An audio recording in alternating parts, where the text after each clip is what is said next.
Et est-ce qu'il y a des gens qui sont exemptés de prier? Peut-être Rabbi Shimon Bar Yochai. ערב טוב. טוב, il y a marqué dans la Gemara, שרבי שמעון בר יוחאי וחבריו הם פטורים מהתפילה. Ils sont en train d'étudier la Torah, vient le temps de la prière, et bien ils n'ont pas besoin d'arrêter d'étudier, ils en sont exemptés. Quelle en est la raison? Chez Toratam ou Manutam. Leur Torah et leur art. Donc, ça nécessite une explication, c'est ce qu'on va étudier aujourd'hui. Regardez. האומנות היא מיוסדת בחוכמה, לחשוב מחשבות, לעשות בזהב ובכסף. C'est comme ça que c'est marqué dans la Torah concernant Betzalel. Donc l'art est fondé sur une sagesse spéciale qui est de penser des pensées et faire ça après dans l'or et dans l'argent. Ça veut dire, de manière plus large, l'art c'est la capacité de traduire une existence abstraite dans une existence concrète. C'est comme un artiste qui serait amoureux de sa femme, et animé de cet amour, il prend son pinceau, il commence à dessiner un paysage. Évidemment, ce n'est pas le portrait de sa femme, mais si c'est un véritable artiste, il a réussi à faire véhiculer cet amour dans son dessin, de manière que l'observateur, lorsqu'il verra ce dessin, il percevra qu'il y a là un message d'amour. Donc c'est ça la définition de l'art. Il y a quelqu'un qui doit fermer son micro, ça dérange, je ne sais pas qui c'est. On continue. Et là, c'est-à-dire, il ne suffit pas seulement d'avoir ces tatous de manière innée, cela nécessite aussi. Pardon, je suis arrivant. Donc, cela nécessite aussi un exercice. C'est-à-dire, même un enfant qui naît avec un potentiel musical, c'est pas demain la veille qu'il sera le plus grand musicien du monde. Il doit aller au conservatoire, faire énormément de répétitions, etc. Et c'est comme ça que finalement, il arrivera à mettre à l'œuvre ce potentiel. C'est ce qu'il dit. Il faut des travaux pratiques. C'est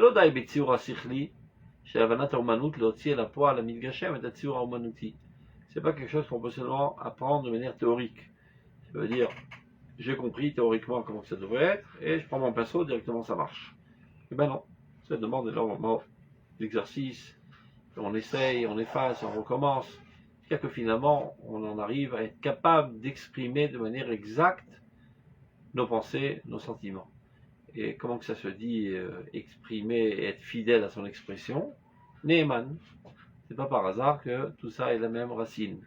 Oman, qui veut dire artiste, Neeman, fidèle, donc on peut donner la définition maintenant.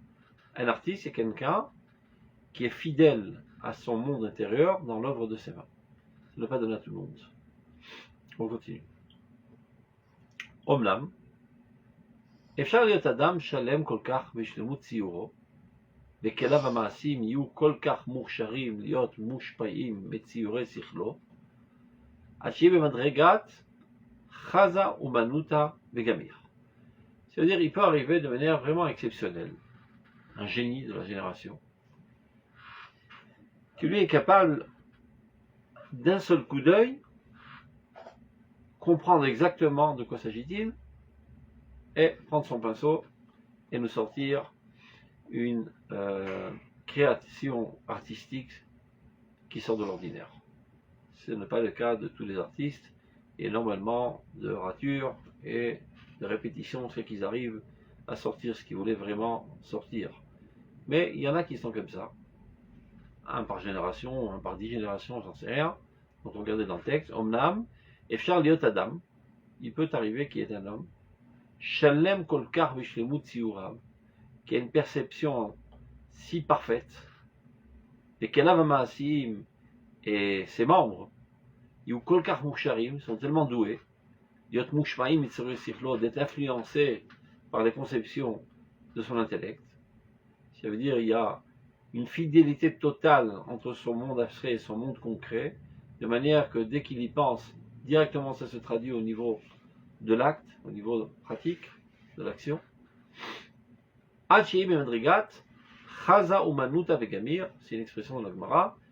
Il observe un objet d'art et il apprend de suite comment le faire. C'est comme si quelqu'un qui écoute une musique une seule fois, il prend sa guitare, il la reproduit tout de suite.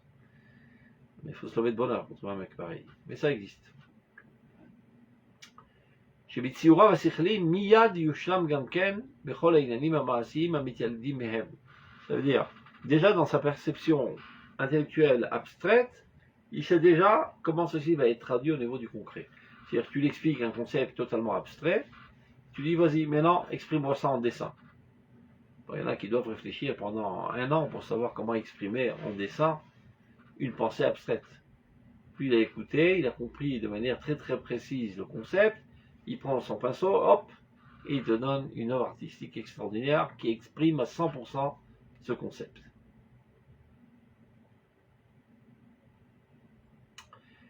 Vina Torah, tout le rôle de la Torah en fin de compte est d'être traduit au niveau de l'action, car l'étude de la Torah c'est pas seulement une étude philosophique pour combler notre curiosité, mais comme la même manière que Dieu regardait la Torah et construisait le monde, et bien nous aussi, on étudie la Torah pour construire le monde. On étudie la Torah pour comprendre exactement quels sont les idéaux divins, qu'est-ce que Dieu attend de son monde, et après on atterrit sur le champ d'action et on essaie de faire en sorte que le monde soit le reflet de l'idéal qui est dans la Torah. Donc c'est ça tout le rôle de la Torah en fait. Donc, la Torah sera chez ta vie l'idéma assez.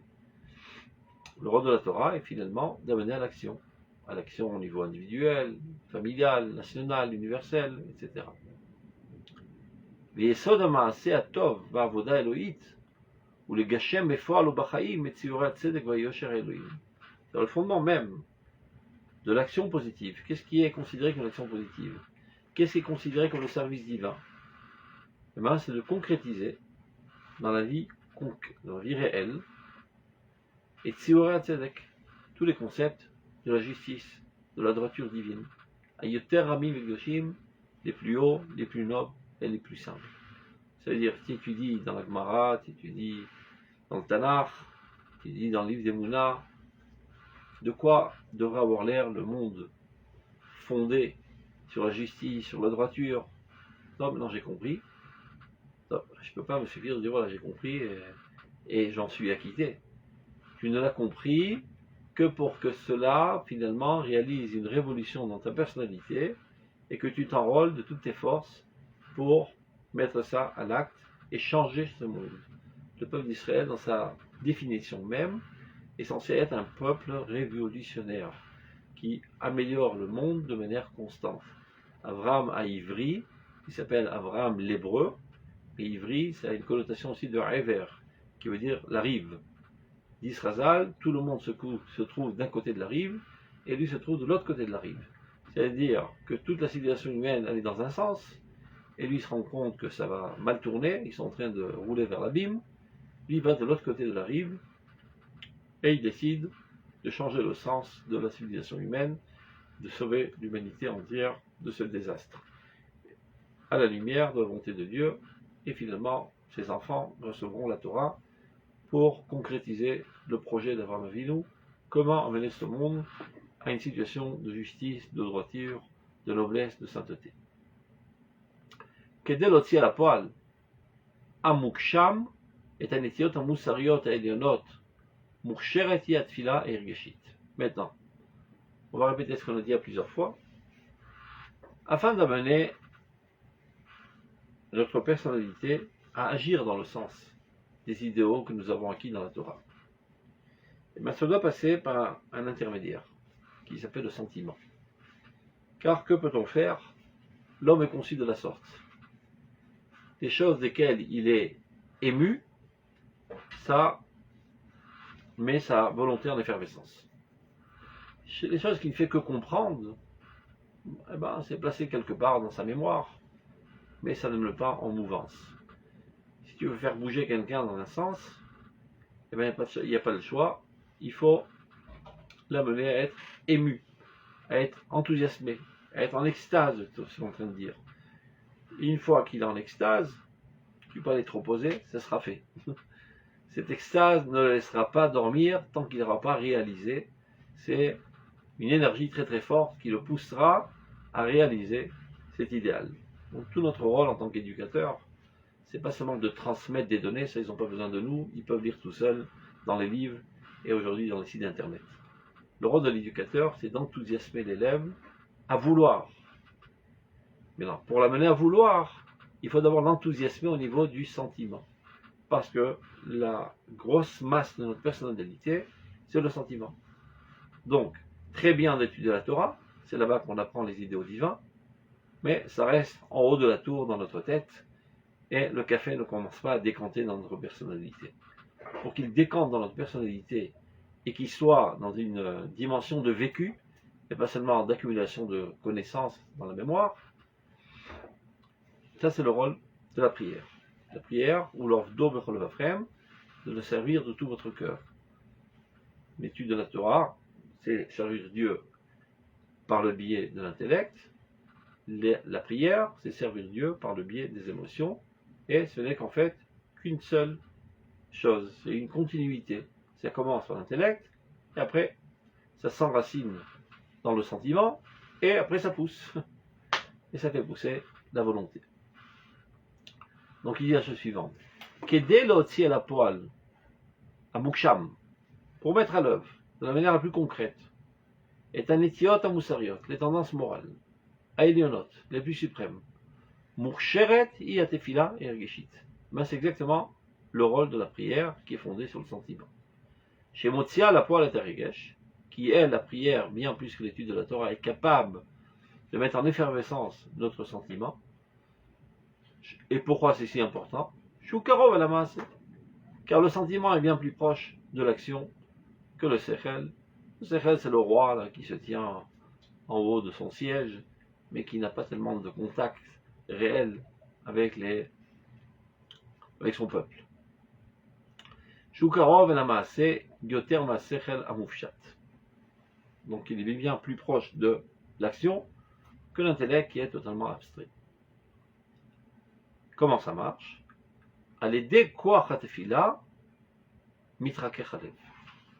Grâce avec la prière, la force de la prière attendrit le cœur. Le cœur, il est un petit peu de pierre.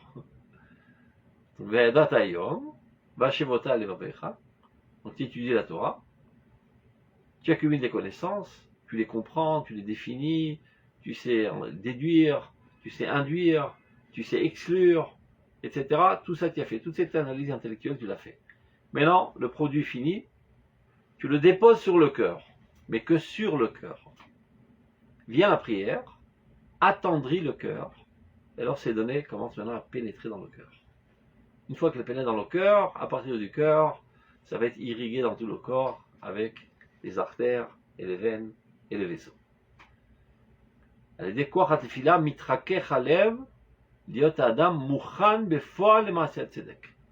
ça qui rend l'homme prêt à œuvrer pour la justice. Quand on parle de justice, c'est pas seulement la justice sociale, c'est une petite coûte. Tzedek, c'est petite coûte, c'est-à-dire le fait d'être sadique, le fait d'accomplir au pied de la lettre la volonté de Dieu. Le matzah tzedek, Anil m'a dit Mimenu betalmud Torah, qu'il a appris dans l'étude de la Torah. Ve'al piha unaasa oman. Et seulement grâce à elle, grâce à la prière, il devient un véritable artiste.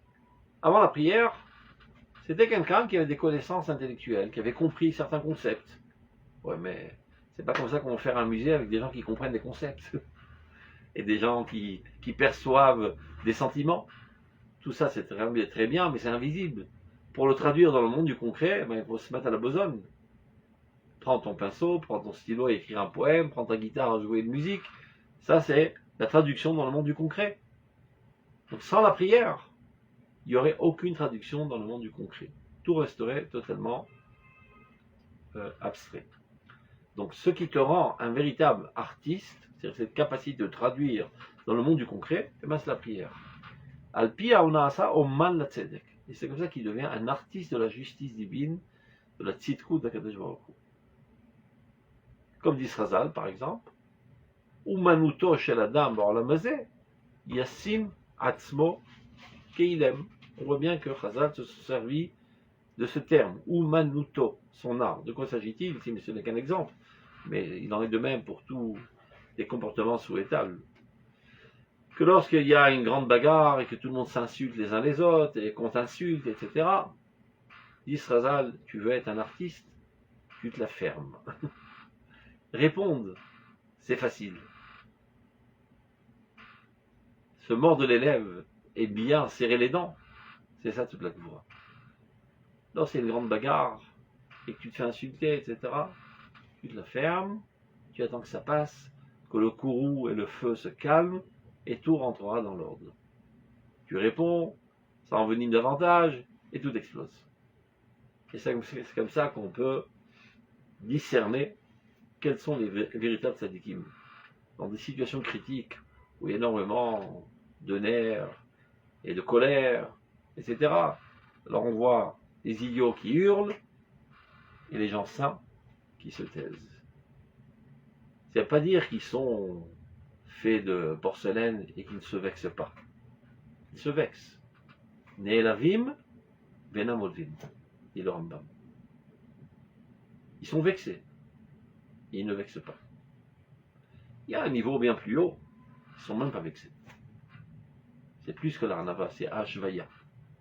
Il n'y a rien agi sur eux. Top, mais ça c'est des très très grands géants de l'histoire. Et chacun d'entre nous est censé se lever à ce niveau de Ne'elavim benamodvim. Et en ça, tu es un artiste de la justice, un artiste de la tzidkout, d'Afka en te taisant. C'est-à-dire ce comportement, à ce moment-là, est une expression de la tzidkout de Kadosh Baruch Hu dans le concret. Mais il en est de même, évidemment, pour toutes les mitzvot, toutes les midot, etc. Il a juste rapporté ça pour nous montrer que dans la Shon Chazal, Umanut, qui veut dire art, ben, c'est la traduction des grands idéaux dans le comportement le plus concret. Jusqu'à là, c'est clair avant qu'on continue? Il n'y a pas de questions? C'est parallèle à l'artiste qui peut être goy et qui traduit. Oui, évidemment. C'est un machal, c'est une métaphore. Parce que c'est sans prière, là. Ça passe directement sans que ce soit un sadique, sans qu'il ait étudié. Ce n'est qu'une parabole. De la même manière que l'artiste est capable de traduire des concepts abstraits au niveau du concret, l'artiste de Dieu, c'est-à-dire le tzaddik, c'est celui qui est capable de traduire les idéaux divins dans le monde du concret, dans son comportement, dans ses mitzvot, dans ses traits de caractère, etc. Et ceci se fait par l'intermédiaire de la prière, car c'est la prière qui fait pénétrer ça dans le regesh, dans le sentiment, et le sentiment, c'est lui qui déclenche la volonté, qui nous amène à agir. On continue. Donc ça, c'est pour le commun des mortels comme nous tous. Et la halakha s'adresse à nous tous. Tous les êtres humains comme nous, pour pouvoir nous amener à agir, ça doit passer par un stade intermédiaire qui s'appelle le sentiment, qui s'appelle la prière. Ah, par contre, Rashbi et Chaverav, Rabbi Shimon Bar Yochai et ses amis, bon, c'est une façon modeste de dire Chaverav, c'est dire ses élèves, mais comme il était modeste, il appelait ses élèves ses amis, Chaver Talmid, Talmid Chaver, c'est des élèves qui sont assez élevés, qui le comprennent à demi-mot, donc il les considère comme ses amis. Donc Rabbi Shimon Bar Yochai et son clan, on va dire, qui étudiait avec lui,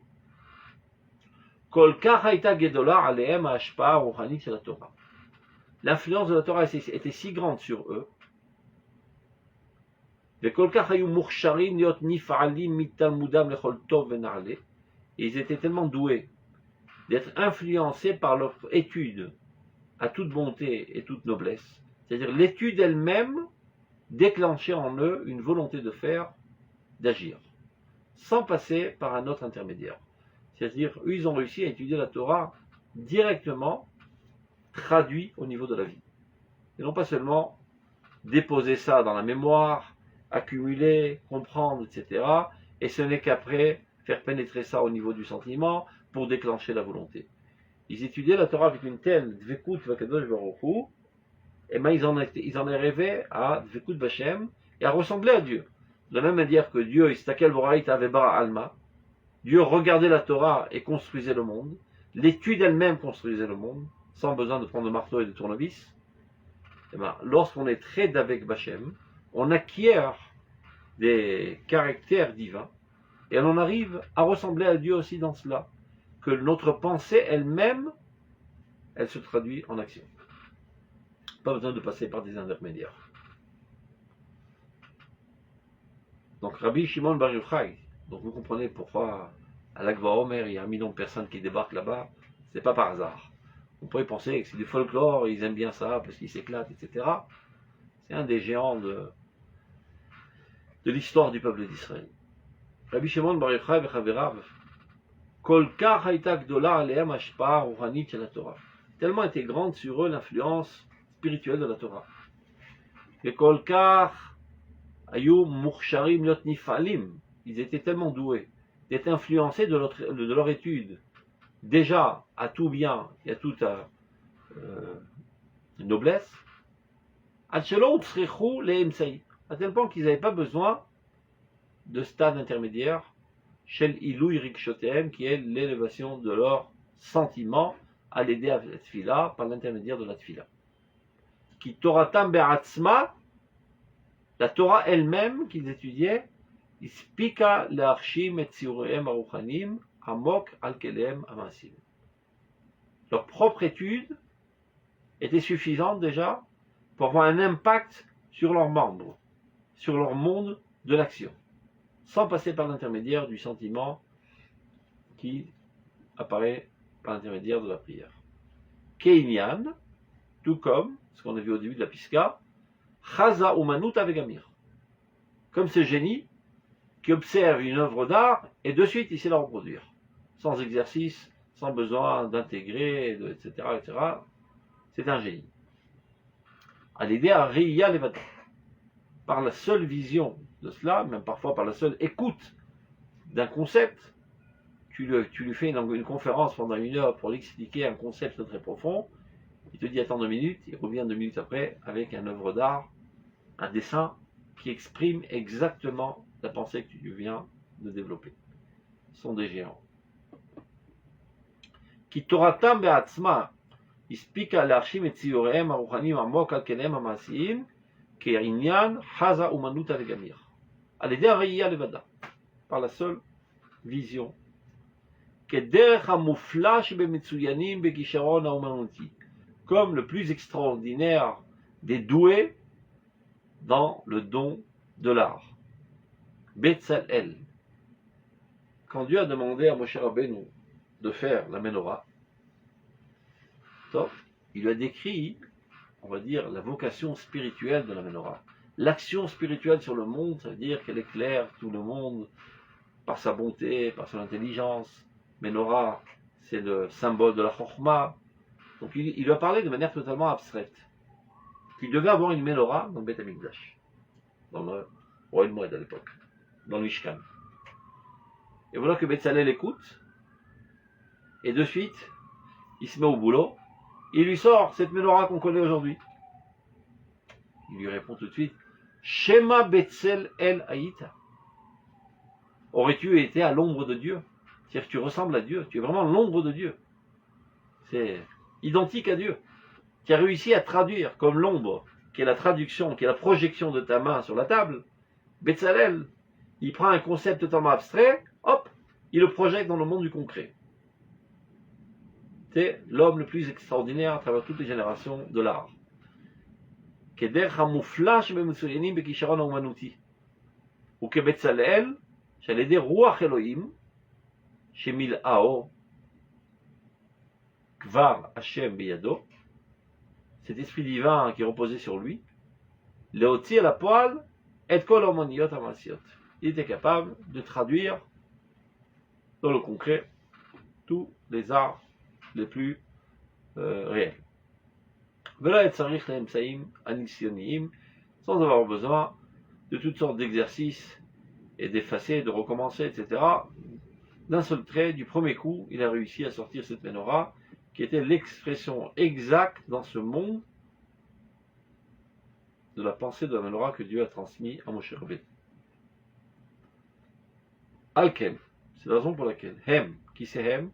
Rabbi Shimon Bar Yochai v'chaverav.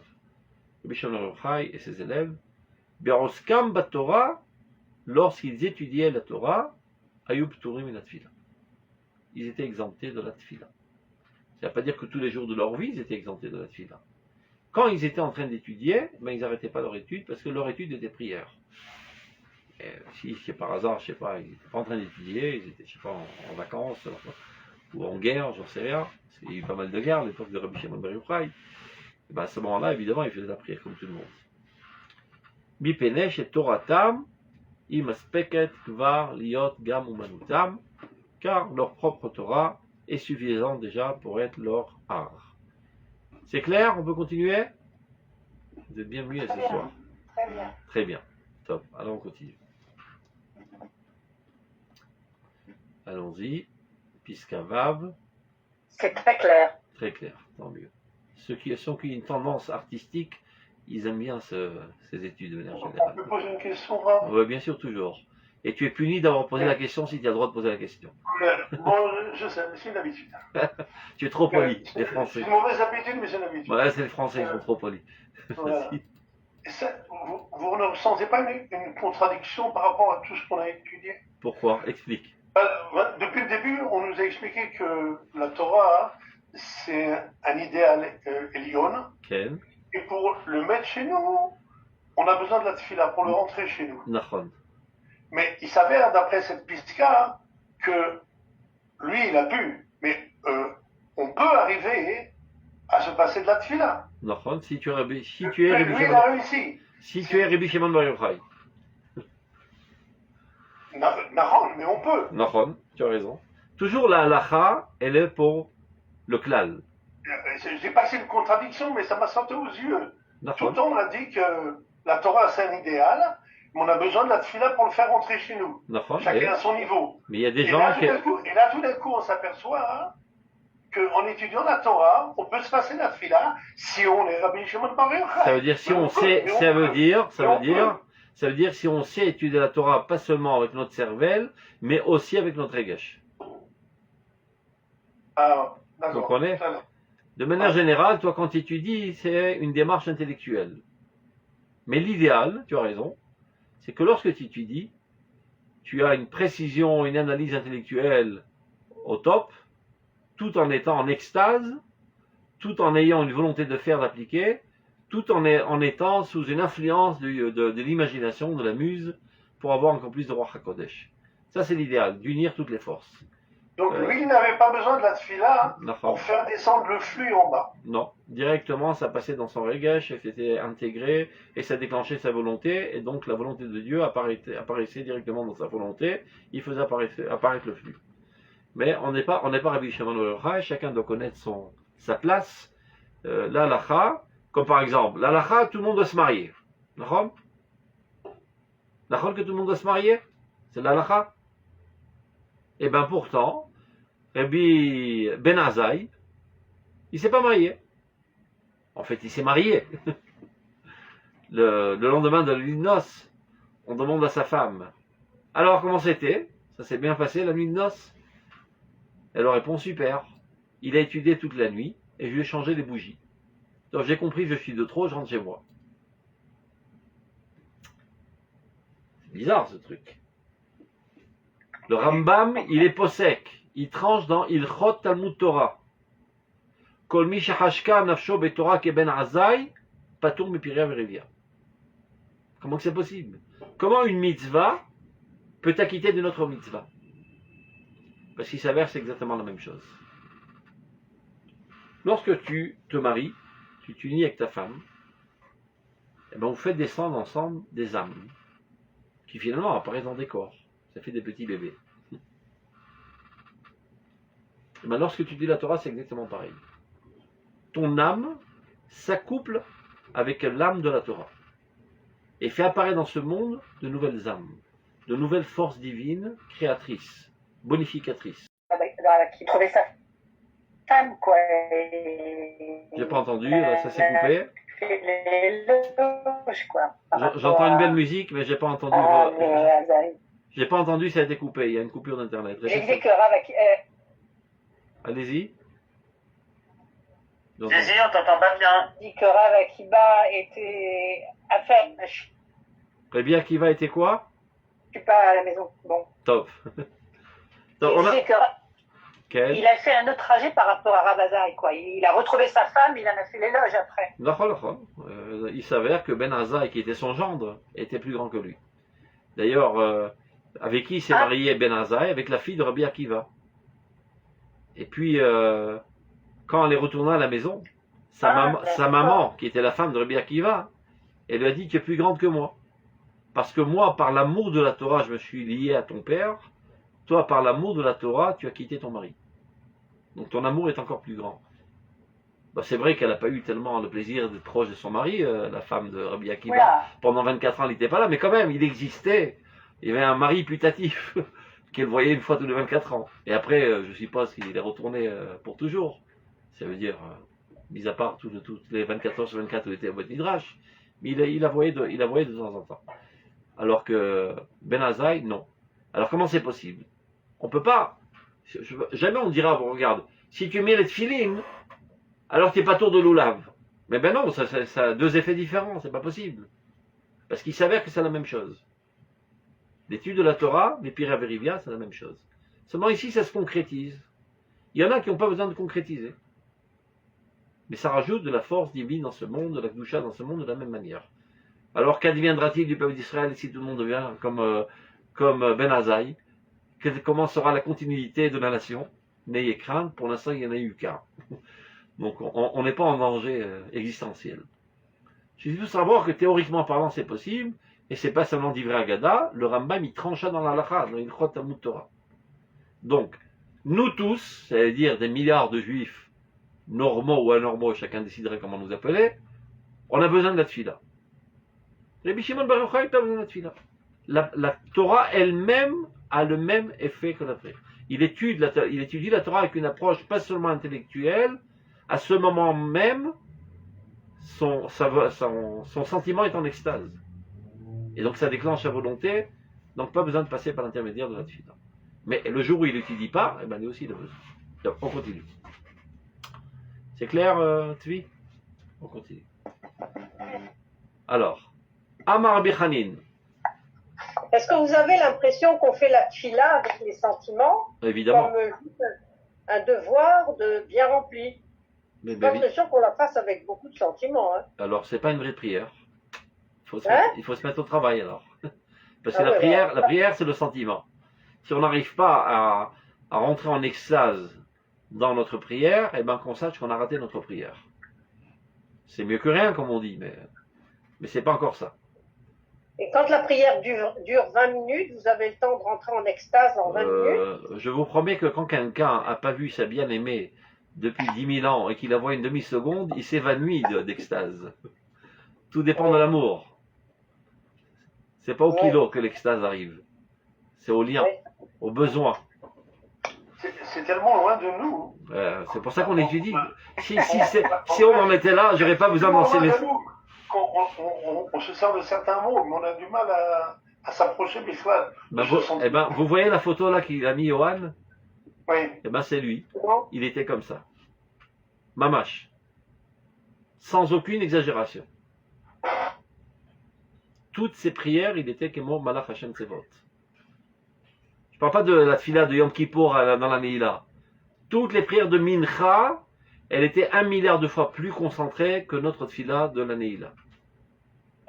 Avec un amour, il était avalé dans la divinité quand il priait. Mamash. Et c'est lui qui nous a enseigné cela, donc il a vécu ça, il a concrétisé ça dans sa personnalité. On continue. Amar Rabbi Chanin. Amar Rabbi Chanin. Kol amarir bitfilato, en tfilato chozeret rikam. Donc nous enseigne Rabbi Chanin au nom de Rabbi Chanina, tout celui qui allonge sa prière, alors sa prière ne revient pas vide. Ça veut dire qu'elle sera exaucée. Donc a priori, il y a une directive de prier longuement. Menalan, d'où on le sait, mais Moshe Rabbeinu. On a pris ça de Moshe Rabbeinu. Sheneemar va'etpalel el Hashem. Uchtivatre va'ishma Hashem elai. Gem ba'pa'am hayi. J'ai prié Dieu, et on sait là-bas qu'il a prié très très longuement. Il a fait, je sais pas, des centaines de prières. Et Dieu l'a écouté. Sur cela, la Gemara objecte. Et ni vraiment? Amar Rabbi Haya Baraba, Amar Rabbi Yochanan, Kol Amarir Bitfilato, U'Ma'ayen Ba, sauf Ba l'idée Ke'ev Lev. Nous avons appris de Rabbi Abba, de Rabbi Yochanan, exactement le contraire. Celui qui allonge cette tefila et qui s'y approfondit, c'est-à-dire qui essaie de comprendre, finalement il en arrive un mal de cœur. Chez Neymar, Tochelet Memushechet Mahalat Lev. Un espoir trop long rend le cœur malade. Pourquoi ton cœur est malade? Par déception, que tu n'as pas été exaucé. C'est-à-dire que tu en es frustré, tu as mal au cœur, que tu as tant investi et finalement tu n'as pas été exaucé. Donc on voit là deux choses contradictoires. Rabbi Yochanan il dit, au contraire, Rabbi Hanin, au nom de Rabbi Hanina, c'est très bien d'allonger la tefila, alors que Rabbi Haya Baraba, il dit le contraire. Celui qui allonge sa tefila et qui s'y approfondit, mais ayenba, il essaie de comprendre intellectuellement, finalement il en arrive un mal de cœur parce qu'il ne sera pas exaucé. Maïta Kante, alors comment qu'on peut réparer la situation? Yasok Batora, qu'il étudie la Torah. On ne voit pas tellement de rapport, c'est pour ça qu'on a besoin du Rav Kook, vous allez voir. Chez Nehema, comme il est dit, Ve'etz Hayim Ta'avaba'a. Si tu adhères à l'arbre de la vie, qui est Etz Hayim, la Machazikim Bad, c'est la Torah, alors ton envie viendra, c'est-à-dire ton désir sera accompli. La Kashia, il n'y a pas de controverse, dit la Gemara. A priori, on vient de voir une controverse. La Gemara dit, il n'y a pas de controverse, tu ne sais pas lire l'hébreu, tout simplement. Il n'y a pas une lecture perspicace. Regarde bien ce qui a marqué. Ademarir de Mayen, Ademarir velo Mayen. La première opinion qui a dit que c'est bien d'allonger, c'est pas bien d'allonger, et finalement tu en auras un mal de cœur, c'est la deuxième opinion. C'est parce que tu es Mayen. Tu t'approfondis intellectuellement à comprendre exactement le sens et essayer de faire des déductions ou des inductions pendant ta prière.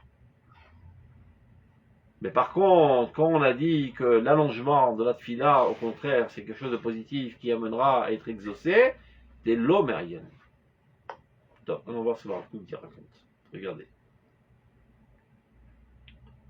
A tefila, itolada argasha nafshit shebaromek teva anefesh. La prière est une conséquence directe du sentiment du plus profond de la nature de notre âme. C'est-à-dire, lorsque j'en viens à prier, je déverse mon âme. Tous les sentiments d'amour de Dieu, le fait que j'adhère aux idéaux divins, j'aspire aux idéaux divins de manière constante au niveau de mon âme, voilà que maintenant je l'exprime en mots pendant la prière. Vasechel, Raoul les Shamesh la Rake Agdama Veyesod. Quelle est la place de l'intellect dans la prière? Avant la prière, pas pendant la prière. Avant la prière, essaie de comprendre les mots, la constitution du texte, de quoi ça parle de manière générale. Approfondis-toi comme tu veux avant la prière, pas pendant la prière. C'est une introduction et un fondement, l'intellect, à la prière. Évidemment, plus ta raison est pure, plus tu comprends les choses telles qu'elles sont, et pas dans le brouillard et en faisant des personnifications de la divinité, et de ce fait même, parce que ta raison est pure,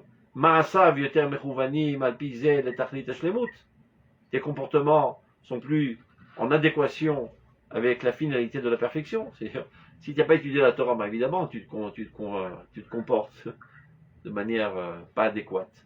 Donc plus tu as épuré ta raison, plus tu as compris la volonté de Dieu dans la Torah, et bien plus tes comportements seront à la hauteur de la Torah.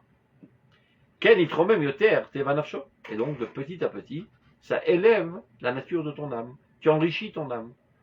On avait pris la fois précédente.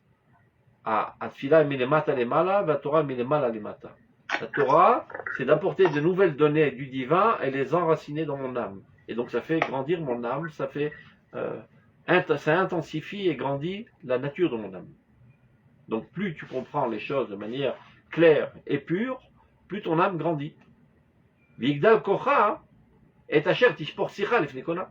Donc évidemment, sa force grandira au moment où elle en viendra à déverser sa parole devant Dieu. Tiens, on va faire une métaphore. Disons que tu es né avec une âme de 10 litres. C'est-à-dire, alors quand tu pries, tu verses 10 litres, et rien de plus. Tu ne peux pas verser plus que tu as dans le ventre, comme on dit.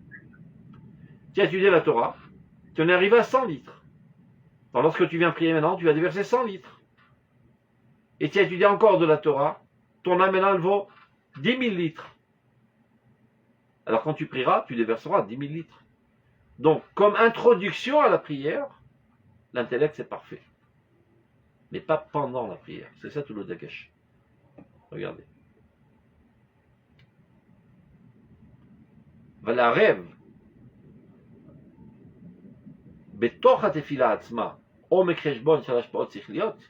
Mais essayer de mêler pendant la prière elle-même toutes sortes de considérations intellectuelles. Alors là, tu n'es plus du tout dans la définition de la prière. Si quelqu'un commence à prier, c'est intéressant. Pourquoi il marquer Nitré Israël et pas Pézouré Israël? Pourquoi marquer Mekabetz, Velomé Ached? Toutes les questions qu'on pose lorsqu'on étudie le Talmud. On s'appuie sur chaque mot, sur chaque lettre. On essaie de comprendre pourquoi ce terme a été choisi et pas un autre terme. Pourquoi ça a été formulé de cette manière. Cette gymnastique intellectuelle, ça, c'est l'activité de l'étude. Ça n'a aucun rapport avec l'activité de la prière. Donc si en pleine prière, tout d'un coup, je sais pas, par curiosité, tu commences à t'approfondir, essayer de comprendre, et d'en déduire des choses, et d'élargir, etc., tu es sorti, bichlal, de la chambre de la prière, tu es rentré dans la chambre de l'étude. Regardez, encore une fois. Aval la rêve vetor atefila atzma omek cheshbon. Ça nous arrive pendant la prière d'avoir un flash et de dire ah tiens. Eh bien, il faut s'arrêter. Il faut repousser ses pensées, des mauvaises pensées. C'est pas le moment. Et selon la halakha, chaque chose qui dérange pendant la prière, on doit l'écarter. S'il y a par exemple un bébé qui chiale, on le ramasse, on le sort de la synagogue de suite. Très souvent, les parents oublient ça. Et donc, ils enquiquinent tout le monde. De la même manière, c'est une pensée qui te casse la tête pendant la prière. Et tu n'arrives pas à t'en débarrasser. Mais c'est très simple. Prends ton stylo, une petite feuille, marque cette pensée sur une feuille, remets ça dans ta poche, je m'en occuperai plus tard. Maintenant, ce n'est pas le moment d'y penser. De la même manière que des pensées de Chol, mais une pensée de Kodesh. Tout d'un coup, il y a un chidouche sur la Sugia. Ce n'est pas le moment d'y penser. Ou un chidouche sur la tfila. Tu commences à, c'est manienne, hein, il y a un chidouche. C'est pas le moment d'y penser, mais c'est de côté. Tu te trompes d'activité. Donc, apprends à te concentrer. Maintenant, je dois être totalement dans le domaine du sentiment. On reprend. La rêve vetoch atefila atzma omek cheshbon shel hashpaot sichliot, de mêler dans la prière elle-même toutes sortes de considérations intellectuelles, ceci n'appartient pas du tout à la définition de la prière. Ki be'emet, chok atfila vecholikar sgulata, eno mitzad kishur sichli egioni sheba becheshbon. Il ne vient pas en compte du tout toutes ces considérations intellectuelles pendant la prière, c'est pas du tout le cas, tu t'es complètement trompé. Ça, c'est dans le Beth Midrash. Kim le mal à miser. Ça, c'est intéressant ce qu'il dit, les mal à miser. Parce qu'on a toujours l'habitude de dire que le sechel est bien plus haut que le regesh. L'intellectuel est bien plus haut que le regesh. C'est vrai d'un certain côté. Mais d'un autre côté, le regesh peut arriver à des hauteurs bien plus hautes que le sechel. Eh bien, je vous explique. Par exemple, au niveau du sechel, on dit toujours Let marshava tefisa bachklal. Aucune pensée ne peut avoir emprise dans la divinité elle-même, dans l'essence de la divinité. Tout ce qu'on parle, tout ce qu'on pense, tout ce qu'on réfléchit, c'est toujours quant au dévoilement de la divinité. Et jamais dans son essence elle-même. Amitato aneelama, sa vérité absolue qui est cachée de toute perception humaine. On ne peut pas en parler, on ne peut pas comprendre. Lo'irani adam bahai, dit Akadosh Baruch Hu Moshe Rabbeinu. Tant que tu es dans un corps, tu ne peux pas me concevoir, me percevoir. Si tu veux vraiment me percevoir, renonce à ton corps et rentre dans le monde sans corps. Donc on voit bien que le sechel, avec toute sa grandeur, avec toute sa royauté dans ta personnalité, est limité. Il ne peut accéder qu'au dévoilement de la divinité et non pas à l'essence de la divinité. Par contre, la prière à qui elle s'adresse? Baruch ata Hashem. Tu t'adresses à Dieu lui-même. Bechol korenu elav, dit le pasuk, chaque fois qu'on s'adresse à lui, elav velo le Michael, elav velo le Gabriel. On s'adresse à lui, ni à ses anges, ni à Gabriel, ni à Michael, ni à ses dévoilements, on s'adresse à lui. On a une soif de lui, un languissement de s'enlacer dans ses bras, de lui, lui-même. Mais comment on peut s'enthousiasmer de quelque chose qu'on ne peut pas percevoir intellectuellement parlant? Mais il s'avère qu'on peut. Ça arrive, non, qu'un coup de foudre, on tombe amoureux de quelqu'un sans exactement le connaître, sans comprendre tous les tenants, les aboutissants de sa personnalité, et de faire le cercle, en l'encercler dans une définition bien claire. Ben, le sentiment, avec sa faiblesse, Dafka, il a une grandeur, de pouvoir adhérer à l'essence elle-même. Et ça, c'est le rôle de la prière. Et donc, si pendant la prière, tu mets le regesh, tu mets le sechel en avant, ben, tu as coupé les ailes du regesh. À ce moment-là, tu arrêtes de prier. Agar qu'il soit bien clair, c'est aussi vrai dans les relations interpersonnelles. Quand tu es dans une situation romantique avec ta bien-aimée et que tu commences à t'auto-analyser de l'extérieur, eh ben ça coupe au moment même l'événement. Il y a des moments où il ne faut pas mêler le sechel. Tu peux le laisser derrière comme garde pour ne pas faire trop de gaffe, mais ne le rentre pas au milieu de l'événement. Donc, à plus forte raison avec Dieu. Là, je suis en intime contact avec Dieu au niveau du sentiment, de l'extase. Je ne rentre pas au milieu des considérations intellectuelles, ça va casser la prière. Ça va la tuer au moment même. Alors, regardez dans le texte. Je peux poser... Oui, bien sûr. J'ai arrêté, attends, hein. Est-ce que je peux? Allez-y. Finalement, Baruch Ata, on le dit dans les brachot, etc. Parce que jusqu'à présent, on disait que tout ça, c'était seulement le Shemona Esrei. Le Shemona Esrei, c'est dans les brachot. Ata, dès qu'il y a une bracha ou n'importe quoi, on a aussi ça. Est-ce que ça doit aussi passer par le regesh? Quelqu'un, bien sûr. Toutes les prières, c'est regesh. Évidemment. On continue. Kim les mal amis. Comment? Ajouter, c'est le retour au sentiment infantile. Nachon. D'ailleurs, il y a des très grands Mekoubalim qui ont dit, après qu'on a appris à prier avec toutes les kavanot des plus grands Mekoubalim, on est retourné à prier comme un petit enfant. Et c'est la plus grande prière. Après tout ce qu'on vient d'apprendre. Ne pas tuer le regesh pendant la prière. Si tu tues le regesh pendant la prière, tu n'es pas en train de prier. On continue. Et les brachot, c'est une prière? Une sorte. La prière par excellence, c'est le Shemona Esrei. Il y a des choses qui ressemblent. Les brachot, les teilim, c'est pareil. Toutes sortes de prières individuelles. Il y avait des femmes pendant des dizaines et des centaines de générations qui ne savaient pas lire l'hébreu, et ben qui s'approchaient de la mezouza, mettaient la main sur la mezouza et commençaient à prier. Et ils sont acquittés midoraita. Ils épanchaient leur cœur devant Dieu. C'est exactement ce qu'il faut faire. Il s'avère parfois que les prières de ces grands-mères sadicotes valaient 1 milliard de fois plus que toutes sortes de pseudo-intellectuels dans les synagogues. Parce que ça venait du fond du cœur. C'est exactement ce qu'il faut faire pendant la prière. Épancher son cœur devant Dieu.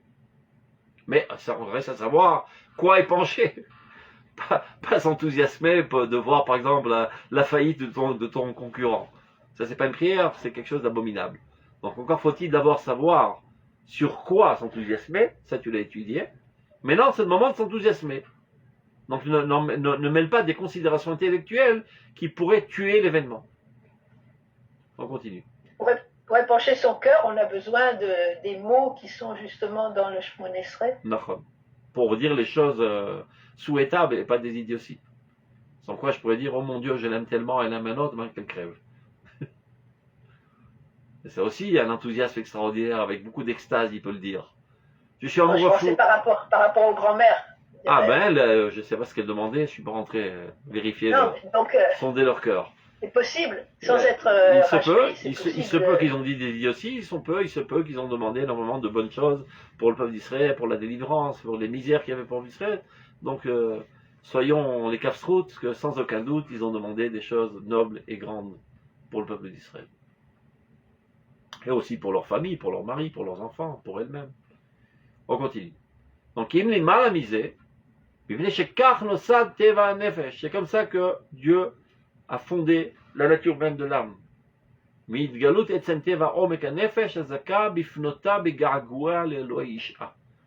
veut dire ce dévoilement pendant la prière, qui est que l'âme se dirige avec beaucoup de languissement à son Dieu délivreur. Alken.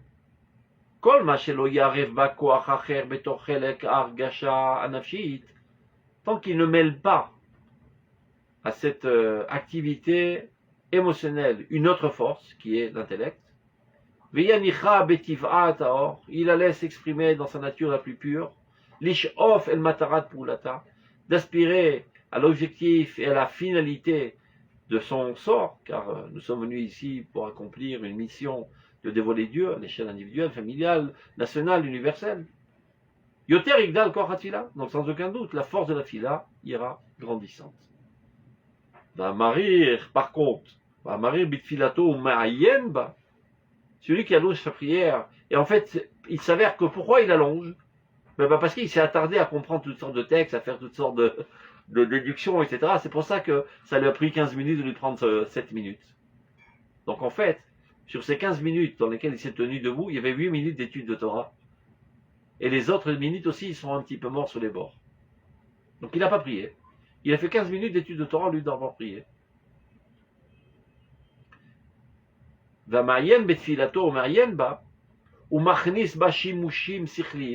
Il est fait pénétrer dans sa prière toutes sortes d'activités intellectuelles. Ou sans aucun doute qu'il arrivera finalement à un mal de cœur, parce qu'il ne sera pas exaucé.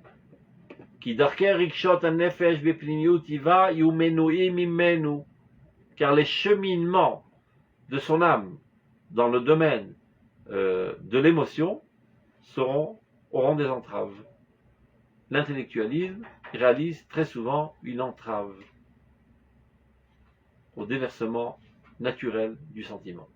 Très souvent, quelqu'un voudrait bien, je sais pas, se jeter sur quelqu'un et l'embrasser, l'enlacer tellement il aime, à cause de toutes sortes de considérations, de tact, etc., il n'ose pas le faire.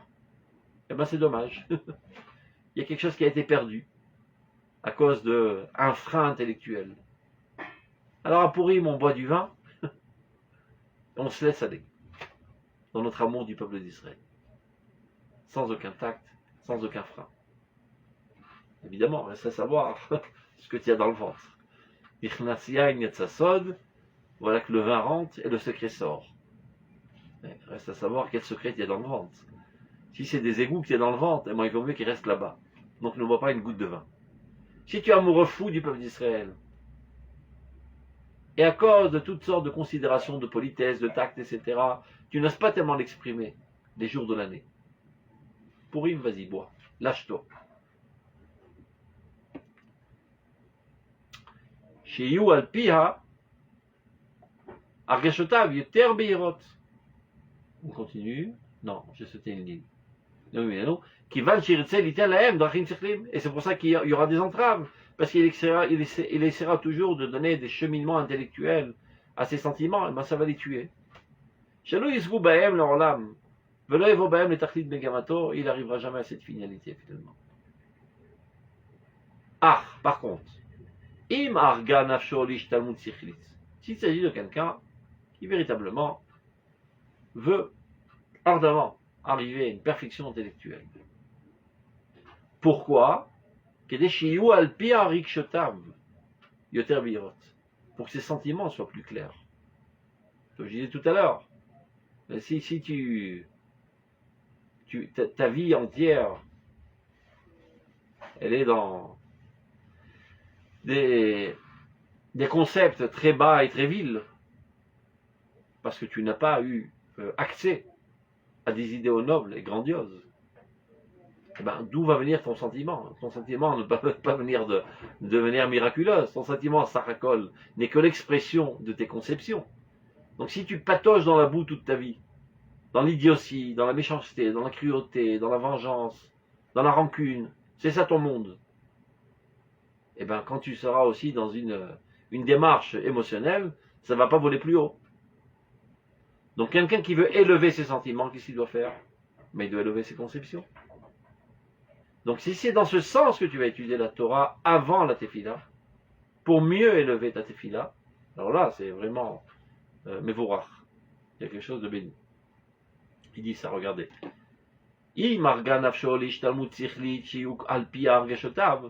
S'il veut parfaire ses conceptions intellectuelles à la lumière de la Torah, pour que ses sentiments deviennent plus clairs et plus adéquats aux connaissances qu'il a acquis par l'intellect.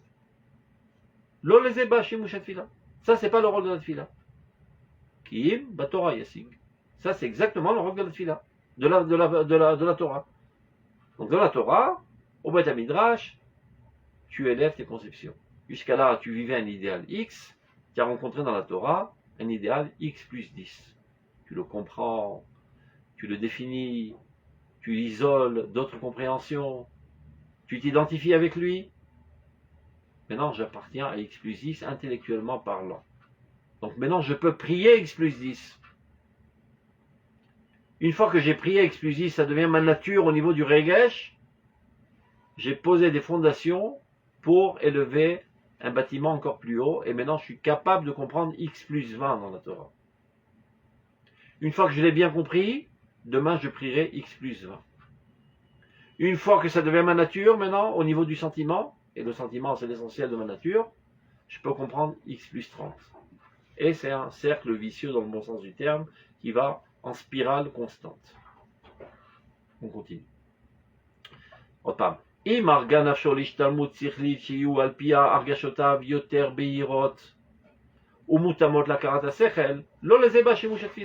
n'est pas le rôle de la tefila. Donc ne rentre pas ça au milieu de la tefila. Ça, on l'acquiert exactement dans l'étude de la Torah. Évidemment, plus tu deviens encore plus intelligent dans la Torah, plus tu purifies ton intellect dans la Torah. Évidemment. Alors, ton intellect aura un impact sur tes forces émotionnelles et sur tes forces imaginaires, etc. De manière qu'il devient de plus en plus clair, de plus en plus limpide, de plus en plus pur. Et que tu ne t'enthousiasmes pas d'idiotie ou bien de choses sales. Avalama'arich, celui qui allonge.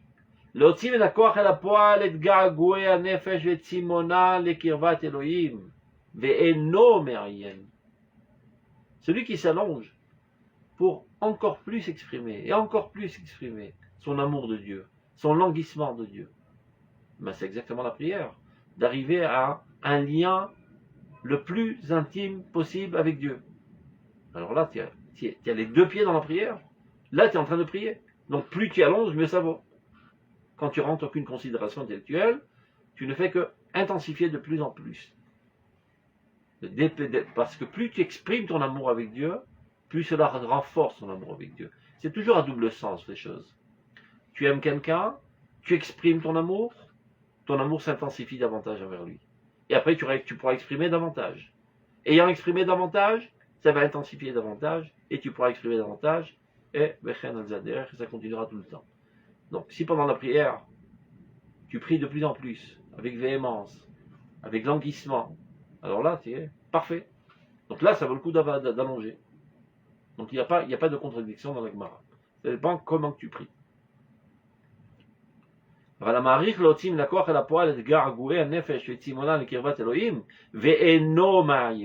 Et qui ne s'adonne pas à une activité intellectuelle pendant la prière. Et on peut aussi rentrer dans le même sac.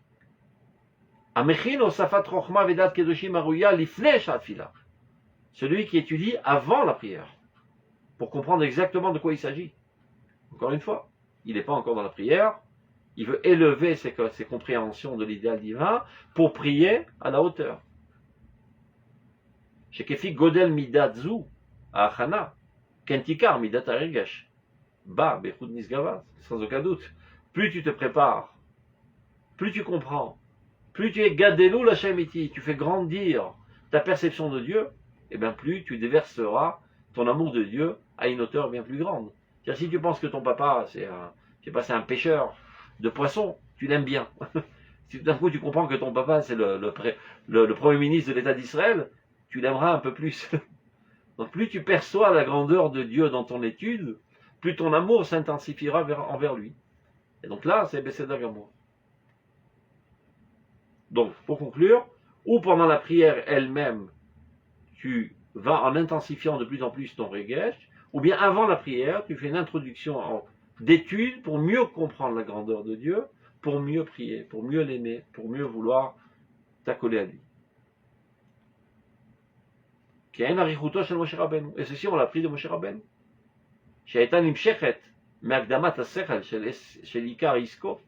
Comment se fait-il que Moshe a prié si longtemps? Mais parce qu'il devait déverser tout ce qu'il avait accumulé dans l'étude de la Torah. Ça prend du temps. C'est pas pareil de déverser 5 litres et de déverser 5 tonnes d'eau.